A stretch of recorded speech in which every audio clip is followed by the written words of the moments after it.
रंगीतमाईने नटलेल्या डोंगर कड्या कपारी नाद खोळाच. विविध जैवविविधतेने नटलेला हा परिसर म्हणजे निसर्ग सौंदर्याचे जणू लेणच आहे. सगळीकडे हिरवी गर्द वनराई, विविध जैवविविधता, पक्षी, प्राणी पाहावयास मिळतात. उंच सडा जणू एखाद्या राजाचं सिंहासनच भासावं एवढा अप्रतिम दिसतो. आणखी एक हिरव्या गर्द झाडीत नटलेला उंच सडा जणू डोळे दिपून जावेत एवढा अप्रतिम असा आहे.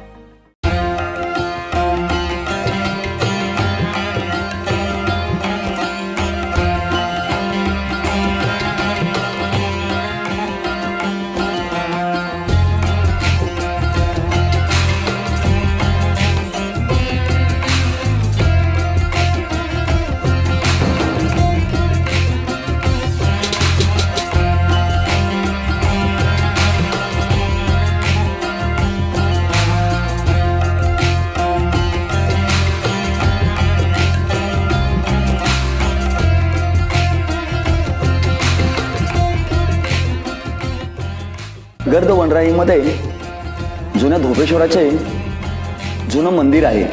मंदिरामध्ये शंभू महादेवाची पिंड आहे. निसर्गाच्या कुशीत वसलेले हे मंदिर मनाला खूपच प्रसन्नता देते.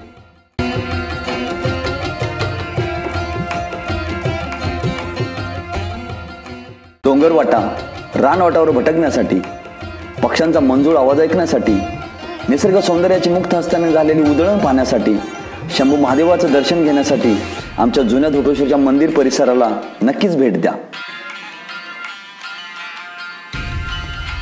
चला तर मग पुन्हा भेटू आडवाटेवरच्या रांगड्या मातीतल्या रांगड्या शाहूवाडीच्या तिसऱ्या भागात साताळीच्या डोंगरावर. साताळीच्या नावानं चांग भले. धन्यवाद.